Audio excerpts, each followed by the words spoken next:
Here we go. Hey, welcome to, I'm going to do this in August. This is an August You Are Not Broken podcast, and I'm live at the same time.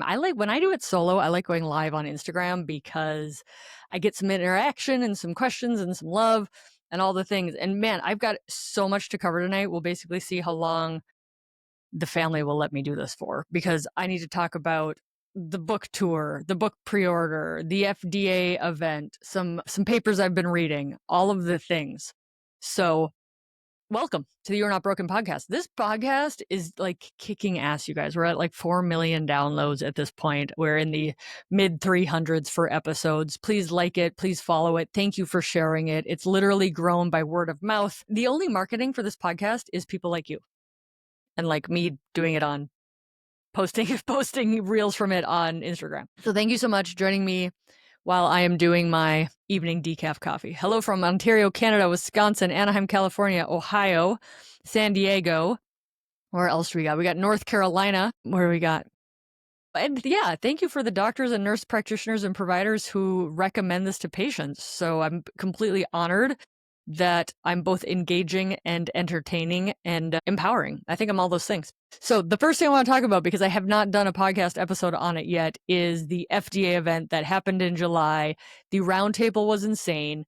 Like the biggest joy, there's like many big joys, but one of the biggest joys was being like, we're all in this like lunchroom area, right? Before the event started, and being at a table with people who could have the conversation at the level we were having it.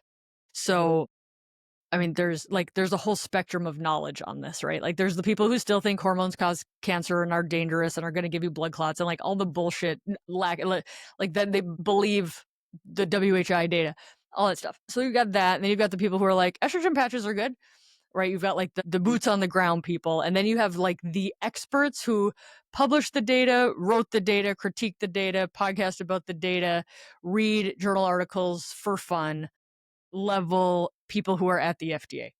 And so it was like that level of knowledge of being able to, for lack of a better word, nerd out about all of the challenges that we have helping women get accurate medical knowledge and advice and empowerment, and how do you change the prescribing habits of 1 million doctors, and how do you get this into the hands of 40 million women if they want it.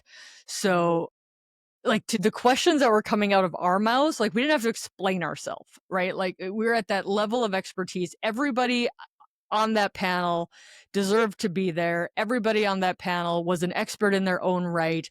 I really feel like there were two generations represented. There was the Gen X / elder millennials, and then there was like the boomers, the people who were practicing during the WHI, who like lived through it, who wrote about it, who critiqued it.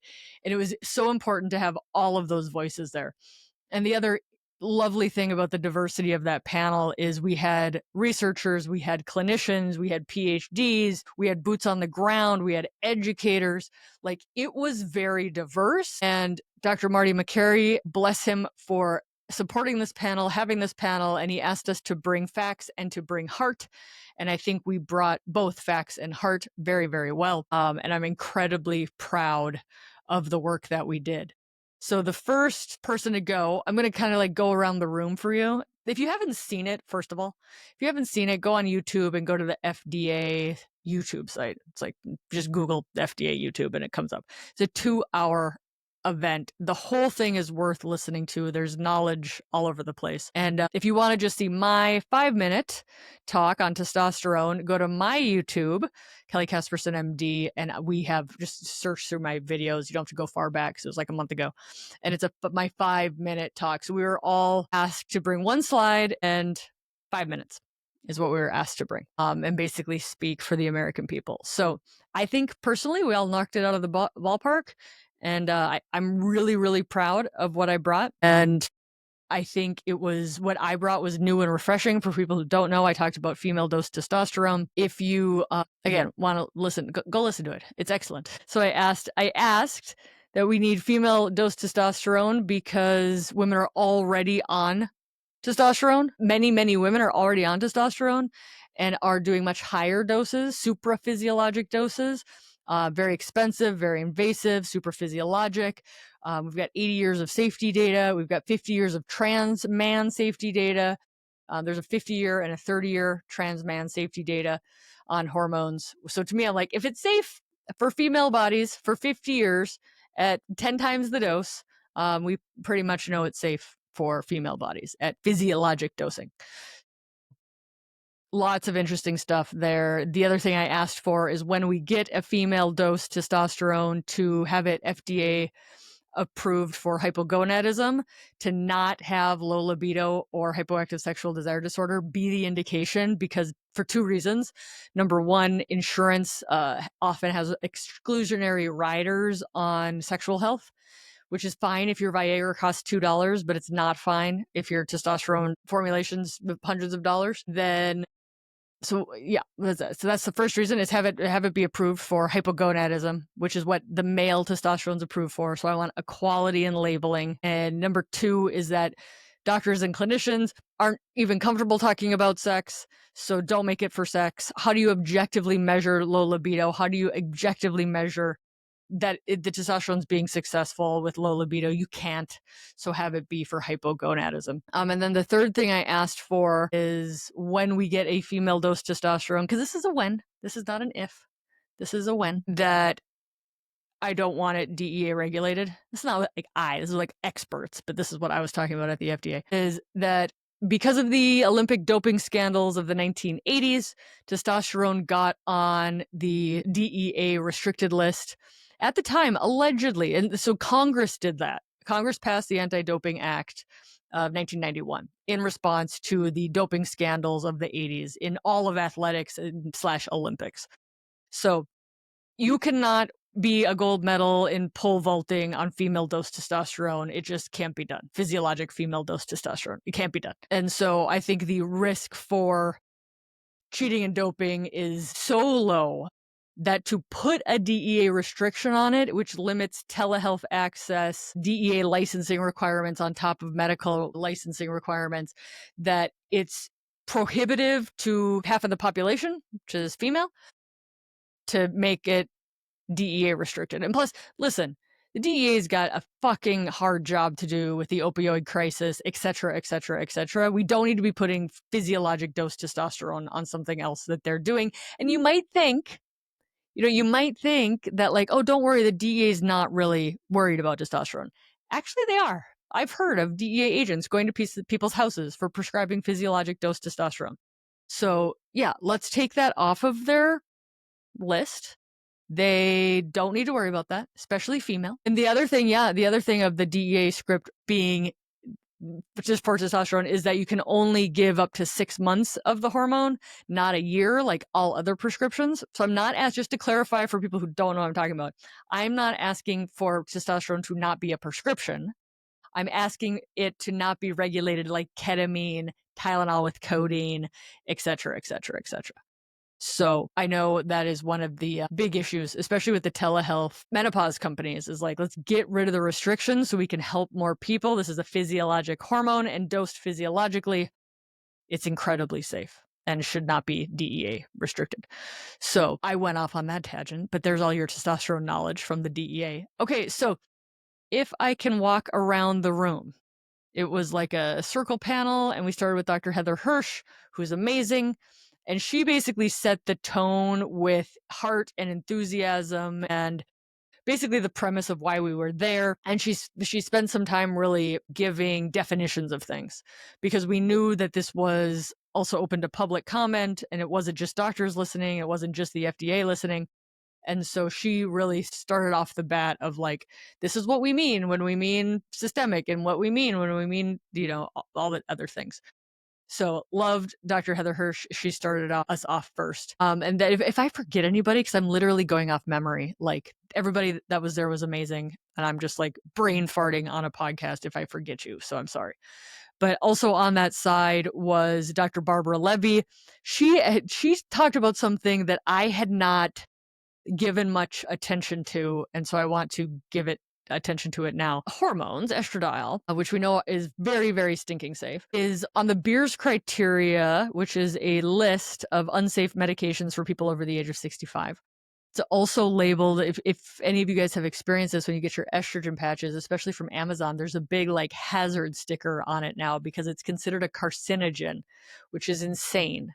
But apparently if you give high doses to fetuses, it's not good. So anyways, it's like labeled as a carcinogen. It's on a Beers criteria of dangerous medications after age 65. So people who go into nursing homes that are like reimbursed by the Medicare for following directions get dinged if these people are on air quotes unsafe medications. And so women get pulled off of their hormones because they're deemed like unsafe based upon the lists that they're on. So she had brought up a point to like get estradiol off of those lists, because especially for vaginal estrogen, if the women are taken off of that, their risk of hospitalization, sepsis, and death from UTI, if they have recurring UTI, skyrockets. So I loved that she brought that up because that was not something I was aware of. So we had Dr. Barbara Levy, we had Mary Jane Minkin speak, and so she gave her talk as well as Joanne Manson's talk, because Joanne Manson couldn't participate in person. They did wonderful jobs. Then we had Dr. James Simon talk about basically how intrarosa, which is intravaginal DHEA, which does basically the same thing as vaginal estrogen. There's like subtle pros and cons of them, but it's a hormone that's local, that doesn't raise systemic blood levels. It does not have a boxed warning on it. So that's the bias. The vaginal estradiol does have a boxed warning on it, and the intrarosa doesn't. And he just called that out very nicely to be like, hey, FDA, be fair in your labeling. You actually didn't require intrarosa, which again, vaginal DHEA, which converts to estrogen in the pelvis, to have a boxed warning on it, but you have it on vaginal estrogen. Let's be fair and equal in our labeling. Pull off the vaginal estrogen warning. So that was very useful from Dr. Jim Simon. Then we had Phil Sorrell talk about how incredibly important estradiol is. He wrote a very important paper looking at the risks of death from not going on estrogen. That's gonna be a very short podcast episode someday. Is like, and you die more if you don't take hormones post menopause. Like, it's literally multiple papers show that. And then everybody's like, stop medicalizing menopause. And we're like, you know what? Helping people live longer is actually a physician's job. It's actually our job. So insert swear word there. So Phil Sorrell gave some nice history on that. You know, how many women were on hormones before the WHI, how many women have been harmed because of these labels and the WHI and the fear of hormones because they were not given the opportunity to be on them. And again, I think in any field, experts all have nuances. We all have our own history of why we came to our thoughts. We all think of things differently, which is awesome. And in the menopause expert world, if I could say menopause, they often get accused of wanting everybody to be on hormones. Like, first of all, none of us are making our pockets any bigger from this, from pharma saying, thank you so much for the hormone kickbacks. We don't care. We just want people to know how important they are, how safe they are, how useful they are. Somebody on Instagram just said we need a class action lawsuit going already. Who are you going to sue? You're going to sue the FDA for having a boxed warning? Are you going to, you can't sue? You know what happened after the WHI? Whoever they is, a class action lawsuit, sued the pharmaceutical industry for having these products exist. Well, what does that do? Put a brake on pharma. So now we realize that the WHI is wrong. So, to me, I'm like, I don't know. There was a class action lawsuit against Pfizer after the WHI, basically saying your drug's dangerous because the WHI, and now we're like, oops, the WHI was wrong. Drug's actually not that dangerous.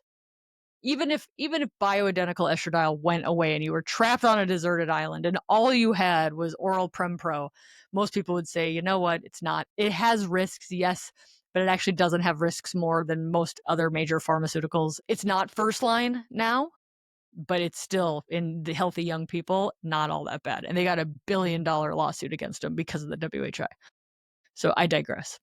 All right, who came next? Dr. Simon, and then we had Dr. Vonda Wright, who talked about bones and hip fractures and how we actually have an FDA indication for estrogen for the prevention of osteoporosis, which is freaking amazing. And so that was a very powerful talk. Then I gave my talk, which I've already talked about, so I'll stop boring you. Then I had these are all my favorite people at this point, but if you've had the grand luxury, and she needs to be on my podcast, and she will be on my podcast. If you had the grand luxury of ever meeting Dr. Mary Jane Minkin, if you don't want after that meeting for her to be your grandma or your mom, like, you haven't met Mary Jane Minkin. She's a powerhouse. She's hilarious. She's fantastic. And she really talked about how after the WHI medical school stopped teaching about menopause, nobody learned how to care for menopause. Even OB-GYNs, which are a minuscule amount of doctors in this nation, but get blamed for all female things, and that they're supposed to be taking care of all female things. But even them, who can't literally take care of 50% of the population, don't put this all on OB-GYNs. They're already busy, and we need them to handle all the other things. But even that specialty didn't get trained in menopause. So really the education gap that happened because of the WHI. So I loved that talk. And then we had Dr. Rachel Rubin, which gave the mic drop moment. Like, go watch this stuff, you guys. Like, each of these talks is only 5 minutes long. And so she gave a talk about the data, the data that she's published on vaginal estrogen. And then in the middle of her talk, she said, and I'm here for something personal. Because of your boxed warning, FDA, you tried to kill my mom. So her mom is all public. It's on her talk. Her mom was in the ICU, knowing that a hospital-acquired UTI can be deadly in immunocompromised people. She advocated to get her mom on vaginal estrogen, but the ICU people didn't know how to do it, and there was a box warning, and then the pharmacy didn't want to do it, and there was a box warning, and it could be dangerous, and then they finally got it, and then the nurses didn't know how to give it, and it was like over and over and over again. So very powerful personal story. Like I said, Dr. McCary asked us to bring science and heart, and we all brought science and heart. It was amazing. And then to close up our group, the amazing Howard Hodis, who's a cardiologist based in California, and really talked about cardiovascular safety and tying it all together of like, women are not just our breasts, right? And you need hearts. You need hearts.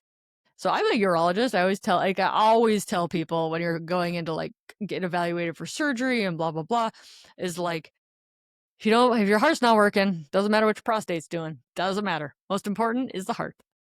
So he was amazing and closed it all down. And then, so that was like about an hour. And then the second hour was Q&A.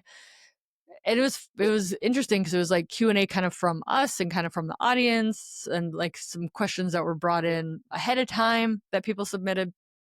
So it was awesome. And if you've been sleeping under a rock, then you haven't seen any of the clips of us speaking at the FDA, but otherwise you've seen them. And I think we did a very good job. So I'm very happy about that. And now I shall move on. Okay. We are at the point in the podcast where I ask you guys to go pre-order The Menopause Moment. This book is my second book, and it is coming out September 16th in America, September 18th in Australia, Canada, UK. I don't know if it's more than that. So pre-order it. We have pre-orders in the thousands now. So I can say over 1,000 people, thousands of people have, it sounds so cheeky. Thousands of people have pre-ordered. Why not you? Why not for you and your book club?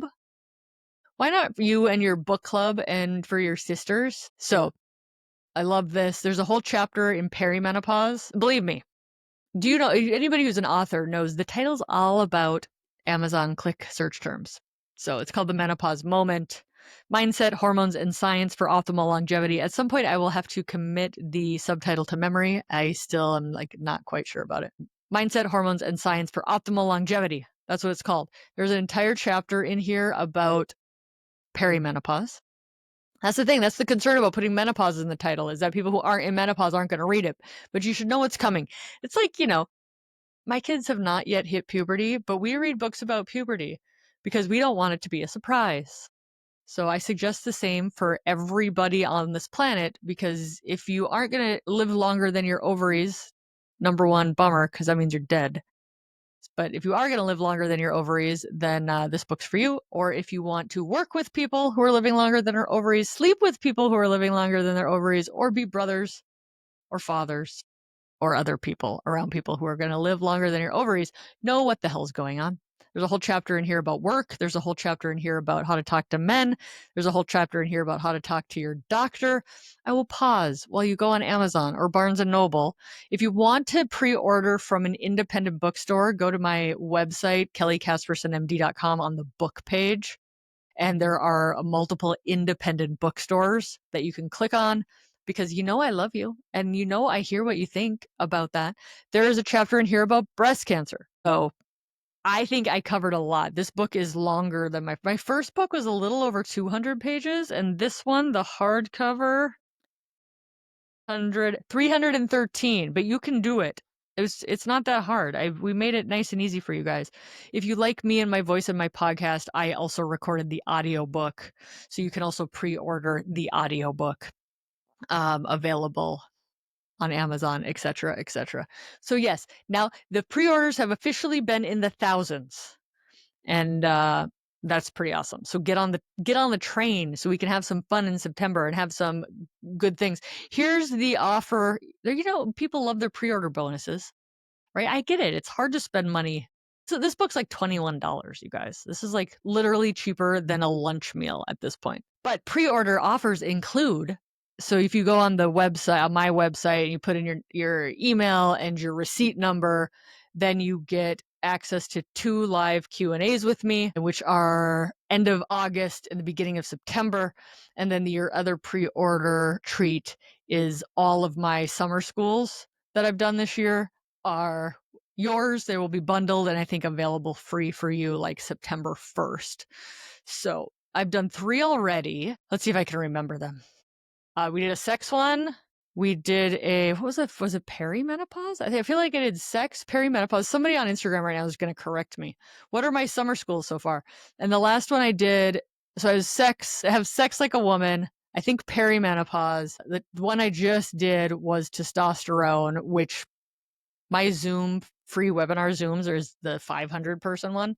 And we sold, can you sell out of a free live Zoom? If so, that's what I did, which was super fun because the chat was like on fire and a lot of people didn't get in to that one. And then the next one is going to be, am I too old for hormones? And we're going to talk about all of that. So are you too old for vaginal estrogen? Are you too old for progesterone? Are you too old for testosterone? Are you too old for oral estrogen? Are you too old for estradiol patches? What does risk benefit mean? What does the data show? Have we given old people hormones to see how they do? A little bit. Let's review that data. Right. So at the end of the day, I think that one's probably also going to sell out. So we're going to have 4 courses. They're all available free live. This is my summer school. If you don't follow me on Instagram, somebody just asked, is 78 too old to start bioidentical hormone replacement therapy? Hey, go check out my summer school course on that. And if you pre-order the book, you'll get it for free if you can attend live. All right. So I think 200 people have already signed up for that free class called Am I Too Old for Hormones? And again, the Zoom live, it's free for people who show up live, only holds 500 people. Yeah, the testosterone one is done. It's recorded. It'll be available for purchase on the website. And if you pre-order the book, the pre-order people, so basically the book comes out September 16th. If you haven't pre-ordered it, but you can't buy the book after September 16th and get the course for free. So you can pre-order the book and then fill out the form on the website and you can get free access to all of them. Yes, free access to all the previous ones. Now I'm just repeating myself on the podcast because I have a live Instagram thread going. But free access to the perimenopause, sex like a woman, testosterone, and then the 4th one is Am I Too Old for Hormones? So all good things, all good things. By the way, I have a clinic in Washington State if you want a very concierge practice where you get to text message me and my team, whatever you want, and ask your questions because it's sweet. All right. So book tour dates. The best way for you to know, like I get messages all the time, like, when are you going to blah, blah, blah, blah, blah. The best way for you to know the up to date, because all this will change. Like I talked on a podcast in July that I was going to be in Austin and now I'm not going to be in Austin. Sorry. So the best way to stay up to date and get links is my email list, kellycaspersonmd.com. Get on the website, sign up for the news and to follow, blah, blah, blah. So that is the best way to get up to date on everything happening. The first event's going to be in Chicago. It's going to be the weekend. No, that's not even true. See, I'm not even the most up to date. LA. Thank you. LA. I think the very first public book event is going to be in LA at Dr. Susan Gilbert Lentz's clinic. That's going to be a small event with like 35 or 40 people only. We don't have tickets for that yet. Then I'm going to do some podcasts in LA. And then there's a couple other events we might be doing in LA, at least one other event, but it's not locked in. And so the next locked in is going to be somebody's going to be listening to me and be like, what the hell is she talking about? Believe me, the best way to know, get up to date on all this is like be on my email list. Go get on it. I'm going to Palo Alto September 18th and 19th. We're doing 2 events there. One event is going to be at Town and Country at Books Inc. So that's exciting. And then another event with MIDI as our sponsor. Again, I don't have locations or tickets on that one yet. I do believe the tickets for the Book Inc. at Town and Country are available. That's probably, again, people who are on my email know. So that's LA, that's San Francisco. Then I go to Chicago the weekend of September 29th, 28th is the event. Those tickets are almost available. That should be a pretty fun event. I've got somebody flying in. So that's going to be super fun. And then I go to New York City and I do some more podcasts. I'm doing an event in New Jersey, one of those nights in the beginning of the week of like October 1st. I don't think tickets are up yet. And then I have 2 swell events that the tickets are available, but I don't exactly know what I'm going to talk about. And then the Luminescence event in Times Square, which is going to be amazing. And that's on October 4th. The tickets are available. And then I fly to Denver. I have an event in Denver. It's the Thrive event, which is awesome. Tickets are available. So again, I'm a broken record. So that's Denver. And then, Denver, October 5th. And then October 26th is a Village Books event. That's right on the tail of the Menopause Society conference, so I'll see you there. Don't currently have any book events in Orlando. And then October 26th, Village Books in Bellingham, Washington. And then October 20th with Carrie Gran sponsoring October 29th in Seattle. So if I'm still married and have children who know who I am after all that. Oh, last but not least, November, Orlando with Dr. Vonda Wright's conference. I know she's already sold a couple of hundred tickets, and tickets are available for November on that. So like literally me just telling you my book tour makes my voice hoarse. Oh my God. All right. So the too long didn't read is like, just get on my email list if you want to see me in Chicago, New York, LA, Palo Alto, or Orlando, or Denver. Those are all of that's my book tour. Oh, Bellingham and Seattle. That's my book tour. That's absolutely nuts. All right, a couple more things I wanted to talk about before the end of this podcast because I've been waiting to talk about these things. Is The Economist. I've been getting a paper subscription to The Economist since 2006. I love it. I love waiting for the mail and getting The Economist. I love reading my international news without advertisements and people yelling, aka television. So in the science and technology section in the July 12th issue of The Economist is all about when hormones hijack the mind and talking about psychology. And it says many cases of mental illness resist treatment. Could hormones be the key to understanding them? Yes, highly likely. Depression and anxiety skyrocket in perimenopause. All right. So it says mental illness resistance to treatment affects millions of people worldwide. Around a third of those seen by doctors for major depression, for example, are in this category. From a biological point of view, the connection between hormones and the brain has been hiding in plain sight. And they talk about testosterone being produced by both men and women, which is very, very nice. So proteins sensitive to estrogen are found scattered across many important regions of the brain, and studies have shown that this hormone can enhance memory formation, recall, decision-making, and problem-solving. Progesterone and testosterone, meanwhile, exercise a calming effect via interactions with the brain region called the GABA receptor complex. I just love The Economist that they're talking about this. This is good. So, it's just sweet. So my husband also, we both read The Economist and then talk about it, and it's adorable. And so he's reading this and he's like, hey, this is the stuff you talk about all the time. And I'm like, yeah, this is my entire career right now. So it's super fun to see it read The Economist. I don't know. I'm always giddy when The Economist wants to talk about sex and hormones. So it's really good. The Endocrine Society says about 35% of men over the age of 45 have hypogonadism. Yes, that's why I think, and testosterone experts think, we should screen men, because unlike menopause, if you're 58 and you haven't had periods in years, I know what your hormones are. Your hormones are low. Physiologically, your ovaries have stopped doing their jobs. So, but in a man, you don't know, right? He doesn't have a period. And so it's like, if we know that in men, low testosterone is associated with not only osteoporosis, but depression, earlier death, and dementia, I think also Parkinson's and diabetes. So if we know low testosterone is correlated with all of those things, why are we not screening them?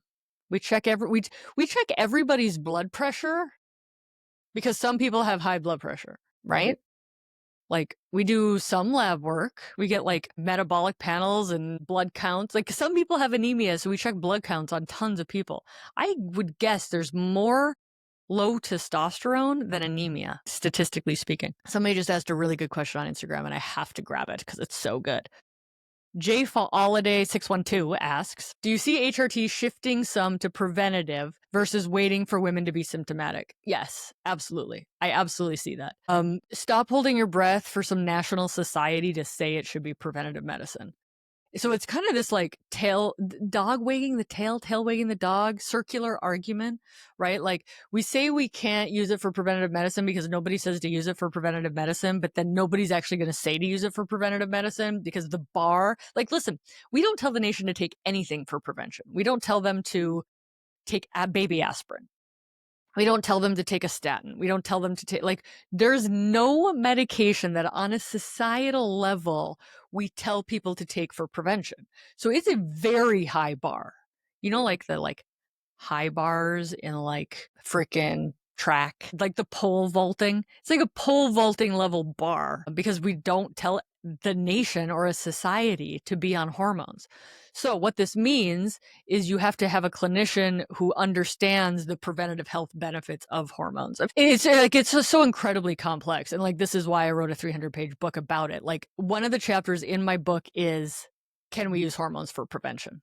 I think now I got to check the chapter title because I'm pretty sure that's what it's called. But that's where I lead to in the book of like, if I tell you hormones are good for X, Y, and Z, then why aren't we using them for prevention? All right, what's it called? Chapter 23, Can Hormones Be Preventative Medicine? Page 299. Pre-order your book now. Thousands have. All right, 290. I'm just going to read my chapter of my book to answer your question. Oh, it starts with a Benjamin Franklin quote, which is really nice. An ounce of prevention is worth a pound of cure. I don't think the insurance companies think that. I'm also not convinced the current medical system thinks that. 1990, I'm going to read you the first chapter because I can't help myself. 1990s, pre the Women's Health Initiative scare, doctors and especially the cardiologists knew how beneficial estrogen was in regard to reduction of both morbidity, disease, and mortality, death, usually as a result of the large decrease in cardiovascular disease. Hormones were some of the most widely prescribed medications in the 1980s and 90s. Around that time, people were starting to take an interest in the prevention of diseases, specifically cardiovascular disease, cognitive decline, and osteoporosis. Then the scare-based, skewed results of the WHI broke, and the curtain dropped for 2 decades. Okay, pre-order, Amazon, Barnes & Noble. If you want, somebody just asked again, and if you want to do it from a mom and pop, a local home bookstore, I have a couple listed on my website, Kelly Casperson MD. Go to the book drop-down menu for Menopause Moment. I also have pre-order links in there for the UK, Canada, and Australia. So come on. So going back to prevention, United States Preventative Services Task Force said no to prevention and hormones, but their biggest piece of data was the WHI, which started people on hormones 10 years after menopause on average, using oral medications that are not bioidentical, so they're synthetic and have a different risk-benefit profile. And they said because of the risks of those medications, it's not worth the benefit of prevention. Well, that's very fair, except for the fact that the medications we use now aren't usually an oral synthetic progestin and conjugated equine estrogen. So to answer your question, like literally it's already taken me 4 minutes because I had to segue into reading my book. But if I just say yes, like if I just say, yes, I think people should be on hormones for prevention, like I'm just not willing to stick my neck out with that because you have to explain that statement. And you have to explain, and then you have to explain the fact that no, we don't have a randomized control trial looking at dementia prevention, starting women on bioidenticals at age 50. And if we were to do that, it will take 20 years and cost $1 billion. So it ain't gonna happen. We have to use the data we have now. The data we have now says in order to prevent disease, you must start these things before the disease has started.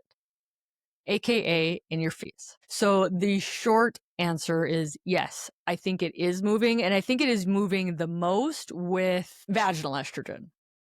Because if you get, here's just simple math. If you have recurrent UTIs, we put you on vaginal estrogen. We don't stop it once you don't get a UTI. We keep you on it to prevent future UTIs, right? And remember, estradiol is FDA approved for the prevention of osteoporosis. So it's completely legitimate to ask your doctor to take it for prevention because it is FDA approved for the prevention of osteoporosis.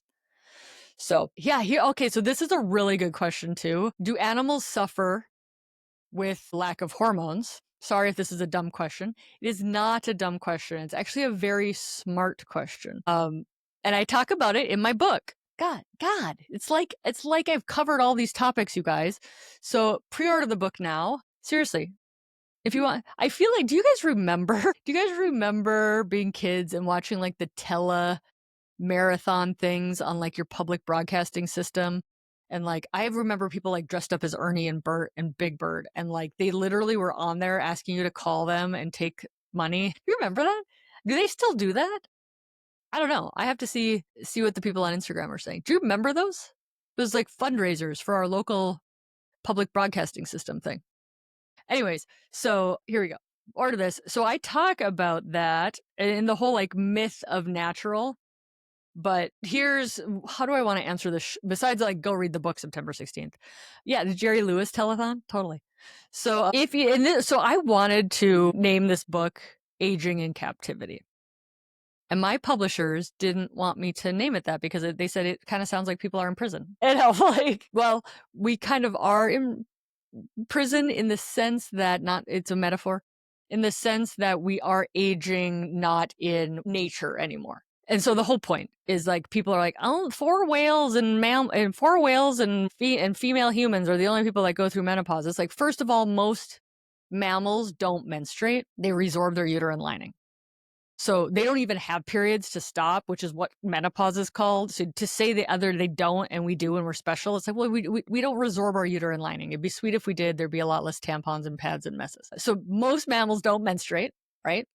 But most mammals, and not only mammals, fruit flies, freaking things that aren't even mammals. So it's preserved along evolutionary chains that if you take them and you put them in captivity, what I mean by that is good food source, clean water, no disease, no predators. They live longer than their reproductive potential. It's well tested. I always like to say this, there is a harbor seal in the Portland Aquarium who is now 49 years old. This harbor seal makes it into my book. In nature, harbor seals live approximately 8. This harbor seal in the Portland Aquarium is 49 years old. That's aging in captivity.